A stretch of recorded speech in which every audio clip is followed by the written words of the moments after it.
Hello guys, welcome to all about statistics. इस video में आप सभी का स्वागत है।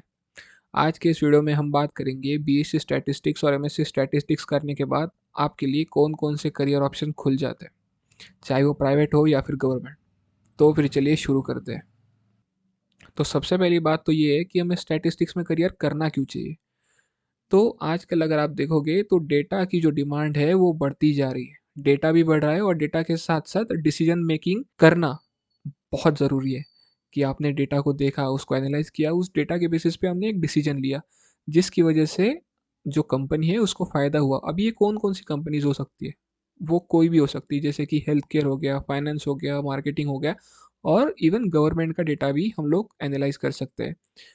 तो अगर हम स्टैटिस्टिक्स में करियर करते हैं, तो उसके साथ-साथ ये जो मैंने आपको काम बताया, ये अगर आप काम करते हो, तो आप प्राइवेट में भी काम कर सकते हो और गवर्नमेंट में भी, और आपको एक काफ़ी अ, हाई सैलरी वाली जॉब भी मिल सकती है। तो अगर हम बात करें कि कौन-कौन सी स्किल्स हमें लगेगी, रिक्वायरमेंट रहेगी, तो सबसे पहला एक एनालिटिकल थिंकिंग, हमें सोचना पड़ेगा एनालिटिकली।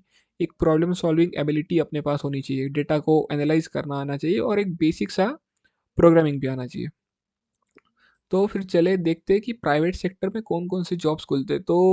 तो यहाँ पे आप देख सकते हो कि सबसे पहले आता है डेटा एनालिस्ट। तो डेटा एनालिस्ट की नौकरी में आपको बेसिकली डेटा इकट्ठा करना होता है, उसको एनालाइज़ करना होता है और उस डेटा में से मतलब की जानकारी हमें निकालनी होती है कि कौन-कौन सी जो इम्पोर्टेंट इन्फॉर्मेशन हम लोग निकाल सकते हैं डेटा में से, वो एक जॉब होता है डेटा एनालिस्ट का। तो प्राइवेट कंपनीज़ जैसे ई-कॉमर्स हो गया, हेल्थ केयर हो गया, फाइनेंस हो गया, मार्केटिंग हो गया, तो ये सारी जो कंपनीज़ है, ये इस डेटा के ऊपर एनालिसिस माँगती है। तो ये एक प्राइमरी जॉब हो गया डेटा एनालिस्ट का। तो इसके लिए आपको क्या-क्या आना चाहिए? Excel basically, Python, R, SQL, इसकी तरह बहुत से टूल्स हैं, पर ये बेसिक रिक्वायरमेंट है। तो अगर आप इसमें मास्टरी कर लेते हो, तो आप डेटा एनालिस्ट बन सकते हो। अगर बिज़नेस एनालिस्ट की मैं बात करूँ, तो बिज़नेस एनालिस्ट भी ज़्यादा कुछ डिफ़रेंस होता नहीं। बिज़नेस एनालिस्ट का काम होता है कि कंपनियों को डेटा की मदद से अपने बिज़नेस प्रोसेस को ऑप्टिमाइज़ करना, कि डेटा के बेसिस पे एक ऐसी डिसीज़न लेना जिससे बिज़नेस को हेल्प हो।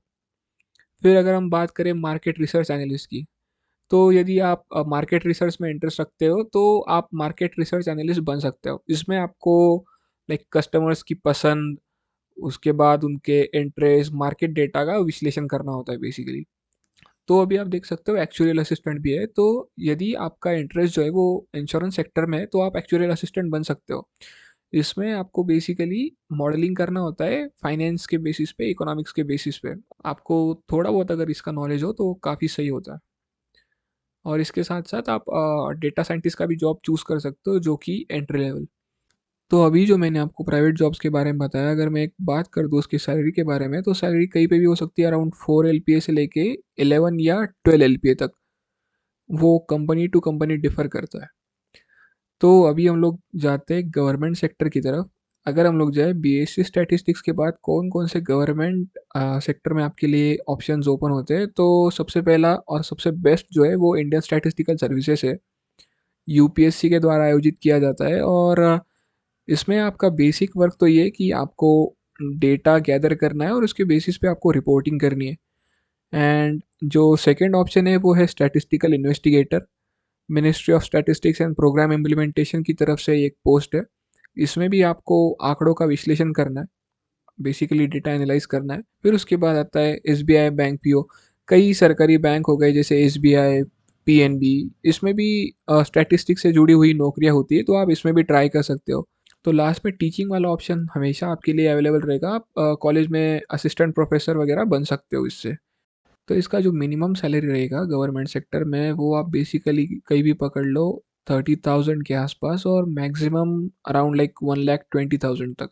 तो चलिए अभी देखते हैं एमएससी स्टैटिस्टिक्स करने के बाद प्राइवेट सेक्टर में आपके लिए कौन कौन से ऑप्शन है। सबसे पहला है डेटा साइंटिस्ट या फिर एडवांस डेटा एनालिस्ट। तो अगर आपको प्रोग्रामिंग लैंग्वेज भी आती है और साथ ही साथ स्टैटिस्टिक्स में आप पकड़ बना चुके हो, तो आप डेटा साइंटिस्ट बन सकते हो। दूसरा ऑप्शन है क्वांटिटेटिव एनालिस्ट, जिसको हम क्वांट भी कहते हैं। तो क्वांट का काम ये होता है कि वित्तीय आंकड़ों पर विश्लेषण करना, उनमें पैटर्न निकालना। तो basically investment bank, financial institution का डेटा आपको देखना है और उसको एनालाइज करना है। थर्ड है बिजनेस इंटेलिजेंस एनालिस्ट। इसमें आपको डेटा को समझ के बिजनेस डिसीजन लेना होगा। और फिर उसके बाद आता है बायोस्टैटिस्टिक्स या फिर क्लिनिकल रिसर्च। तो इसमें अगर आप हेल्थ केयर या फिर फार्मा इंडस्ट्री में इंटरेस्ट रखते हो तो आप इस फील्ड में जा सकते हो। और केवल यही फील्ड्स नहीं, अभी बहुत सारी फील्ड्स भी ओपन हो चुकी है, जैसे machine learning engineer, AI specialist, ऐसी बहुत सी ब्रांचेस अभी प्राइवेट सेक्टर में ओपन हो चुकी है। तो अगर आपको स्टैटिस्टिक्स अच्छे से आता है और उसके साथ आपको एक प्रोग्रामिंग लैंग्वेज भी अच्छे से आती है, तो आप किसी भी फील्ड में अपना करियर बना सकते हो। तो एमएससी स्टैटिस्टिक्स के बाद गवर्नमेंट सेक्टर में भी आपके लिए बहुत सी अपॉर्चुनिटीज़ है। सबसे पहला, जैसे मैंने आपको बीएससी के बाद भी कहा था कि इंडियन स्टैटिस्टिकल सर्विसेज में आप जा सकते हो। फिर उसके बाद यहाँ पे आता है नीति आयोग। नीति आयोग में स्टैटिस्टिकल एक्सपर्ट की ज़रूरत होती है जो नीतियों और योजनाओं पर काम करते हैं। तो इसमें भी आपको अच्छे खासे मौके मिल सकते हैं। फिर उसके बाद आता है आरबीआई। तो आरबीआई की अगर मैं बात करूँ तो assistant manager, risk manager, officer grade B, ऐसे काफ़ी सारे जो पोस्ट है वो आरबीआई में होते हैं। तो आप आरबीआई को भी एक अपना अच्छा खासा ऑप्शन मान सकते हो। टीचिंग एंड रिसर्च को फिर एक बार मैंने लास्ट में इसलिए रखा है क्योंकि अगर आपने एमएससी कर लिया है तो आप रिसर्च में जा सकते हो, लाइक पीएचडी कर सकते हो। और अगर आपको नहीं करना तो आप एमएससी के बाद भी किसी कॉलेज में असिस्टेंट प्रोफेसर के तौर पे जुड़ सकते हो। तो अगर मैं प्राइवेट सेक्टर की बात करूँ तो प्राइवेट सेक्टर में कहीं पे भी आप अराउंड लाइक 4 to 12 एलपीए तक का पैकेज ले सकते हो। और फिर अगर मैं गवर्नमेंट के बारे में बताऊँ तो गवर्नमेंट में एटलीस्ट आप 40,000 से लेके अराउंड 2 लाख तक आपका मंथली सैलरी हो सकता है। अगर आपने यहाँ तक वीडियो देख लिया है तो चैनल को सब्सक्राइब कीजिए। ऐसा फोर्स मैं नहीं करूँगा क्योंकि वो आपका खुद का चॉइस है। लेकिन एक रिक्वेस्ट मैं आपको ज़रूर करना चाहूँगा कि प्राइवेट सेक्टर हो या फिर गवर्नमेंट सेक्टर, इसके प्रिपरेशन के लिए अगर आप मटेरियल चाहते हो, आप चाहते हो कि इस यूट्यूब पे वो पोस्ट किया जाए या फिर किसी ऐसे इंसान को बुलाया जाए जिसने ये गवर्नमेंट एग्जाम्स क्रैक किए है, तो आप कमेंट करके ज़रूर बताएं। तो करियर ऑप्शन तो हमने देख लिए। तो अभी हमारे पास कौन कौन सी ऐसी चीज़ें होनी चाहिए कि हम इस करियर में जीत पाए। तो सबसे पहला आता है टेक्निकल स्किल, जिसमें मैंने पहले ही बता दिया कि आपको आर आना चाहिए, पाइथन आना चाहिए, एसक्यूएल आना चाहिए, एक्सेल आना चाहिए। और उसके साथ साथ एनालिटिकल थिंकिंग, कम्युनिकेशन स्किल्स और प्रॉब्लम सॉल्विंग भी आपकी तगड़ी होनी चाहिए। तो फिर उसके बाद अगर हम लोग बात करें कि आपका करियर ग्रोथ कैसे हो सकता है, तो सबसे पहले अगर आपने बैचलर्स करा है तो आप मास्टर्स कर सकते हो। अगर आपने मास्टर्स करा है तो आप पीएचडी भी कर सकते हो। वो सब करने के बाद आपका पर्सनल चॉइस है कि आप गवर्नमेंट में जाओ या फिर प्राइवेट में। अगर आप प्राइवेट में जाना चाहते हो तो आप सर्टिफिकेशन कर सकते हो डिफरेंट डिफरेंट, जैसे कि आर्टिफिशियल इंटेलिजेंस के हो गया, मशीन लर्निंग के हो गया, या फिर बिजनेस एनालिस्ट के। तो अगर आप ऐसे सर्टिफिकेट कोर्स करते हो तो इससे फ़ायदा ये होता है कि जब आप इंटरव्यू में जाते हो या फिर रेज्यूमे में ये सारी चीज़ें मेंशन करते हो तो आपको काफ़ी ज़्यादा जॉब मिलने में आसानी हो जाती है।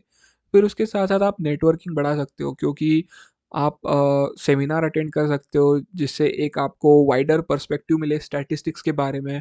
उसके बाद अगर आप ऐसे लोगों के साथ रहोगे जो इसी फील्ड में वर्क कर रहे हो तो आपको एक एक्सपोजर मिलेगा इस फील्ड के बारे में। उसके साथ साथ आप इंटर्नशिप्स एंड प्रोजेक्ट भी कर सकते हो जिससे आपको फ़ायदा ये होगा कि आप रियल वर्ल्ड डेटा का एक्सपीरियंस लोगे कि डेटा एनालाइज कैसे करते हैं, डेटा के ऊपर वर्क कैसे करते हैं। तो इंटर्नशिप एंड प्रोजेक्ट बहुत इंपॉर्टेंट होता है। तो लास्ट में मैं बस आपसे यही कहना चाहूँगा कि इस फील्ड में एंट्री लेवल वाली भी अपॉर्चुनिटीज़ है और थोड़ा मास्टर्स अगर आप कर लेते हो तो उसके बाद भी थोड़ा स्पेशलिस्ट फील्ड में भी अपॉर्चुनिटीज़ है। तो बेसिकली पॉइंट ये है कि अगर आपने बीएससी किया है या एमएससी वो मैटर नहीं करता। अगर आप सोच लेते हो कि आपको गवर्नमेंट में जाना है या प्राइवेट में और उस दिशा में अगर आप आगे जाते हो तो आपको पक्का पक्का जॉब मिल जाएगा क्योंकि statistics is a core branch. लेकिन आपको वो फील्ड दोनों जगह पे भी ओपन रखती है कि आप गवर्नमेंट में भी जा सकते हो और प्राइवेट में भी जा सकते हो। So that's why everyone love statistics. तो अगर आपके कुछ भी डाउट्स है तो आप कमेंट कर सकते हो, मैं ट्राई करूँगा आपके सारे कमेंट्स को रिप्लाई करने का। Okay, all the best guys, thank you.